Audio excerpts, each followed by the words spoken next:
결국 이 대한제국이 창건되는 데 있어서는 기본적인 어떤 그 철학적인 배경, 이념 뭐 이런 것들도 있었을 것 같은데 고종의 어떤 생각은 어땠을 것 같습니까? 고종의 생각과 이제 백성들의 요구가 일치한다고 봐야 될 그런 시기인데, 백성들이 일단 요구한 것은 신존왕주의죠. 그것에 따라서 이제 칭제를 스스로 어쩔 수 없이 받아들인다는 형식으로 받아들였고, 두 번째는 이제 조선 중화론이거든요. 조선 중화론은 이제 대외적으로는 청나라에 대한 독립의식이에요. 조선도 중화가 된다는 것. 세 번째는 이제 민국 사상, 금방 말씀드렸던 민국 사상인데, 진정한 이제 백성의 나라로 만드는 그런 이제 뜻이 들어 있어서 그게 세 번째 대한제국의 이념이라고 볼 수가 있습니다. 근데 그 대한제국이 유지가 되려면 독립투쟁을 새로 이제 과제로 설정해야 되잖아요. 마지막에 이제 있는 게 근대화를 통해서 군대를 기르고 국력을 강화하는 건데, 그게 이제 구본 신참론이라는 사상이죠. 개혁사상. 이 네 가지 사상. 이 이제 그 대한제국이라는 역사적인 현상의 사상사적 기반이에요. 그러니까 신존왕주의, 조선중화론, 민국사상, 구본신참론, 이 네 가지가. 이 네 가지는 서양으로부터 들어온 게 아닙니다. 우리나라 사람들은 서양에서 들어온 대부분의 사상을 모르고 있었어요. 예. 소수의 외국을 접촉하는 친일 개화파나 또는 미국을 갔다 온 사람이나 서양을 돌아온 사람이나 알고 있었지, 일반 백성은 이 네 가지만 알고 있었어요.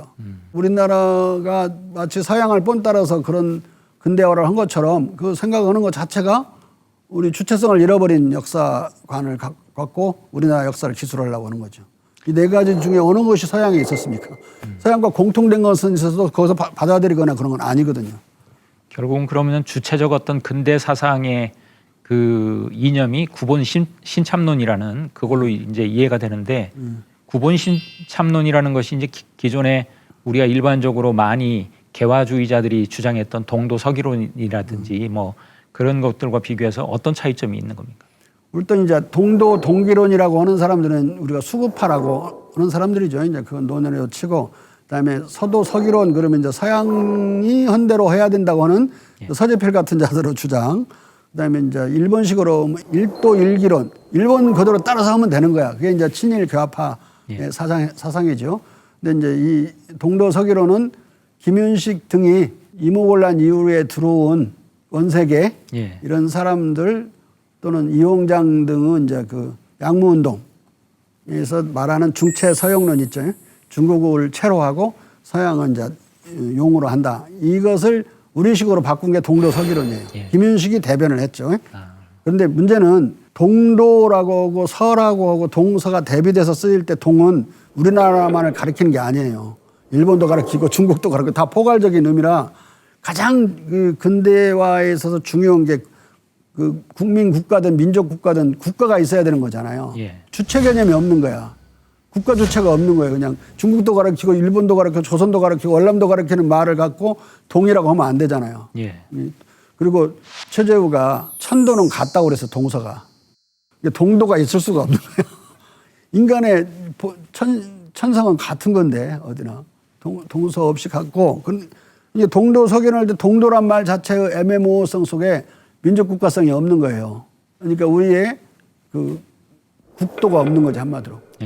나라의 도가 없고, 두 번째 서기론은 서양 거면 무조건 받아들여야 한다는 뜻이 들어있어요. 직수입의 뜻이 들어있는 걸 우리 백성들이나 고종은 꺼려한 거예요.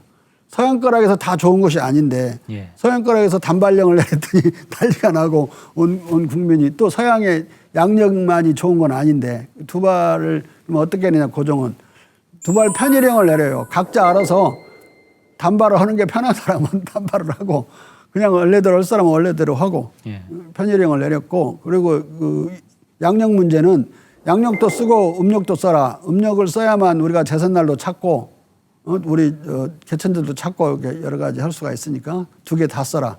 근데 이제 해안에서 지금도 연안 여객선에서는 음력이 훨씬 중요합니다.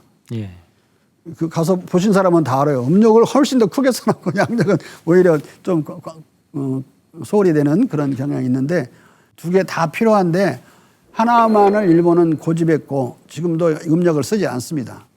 그리고 설날도 2개가 아니고 우리 2개를 다 쓰는데 이런 식으로 고종은 중도 노선을 가요.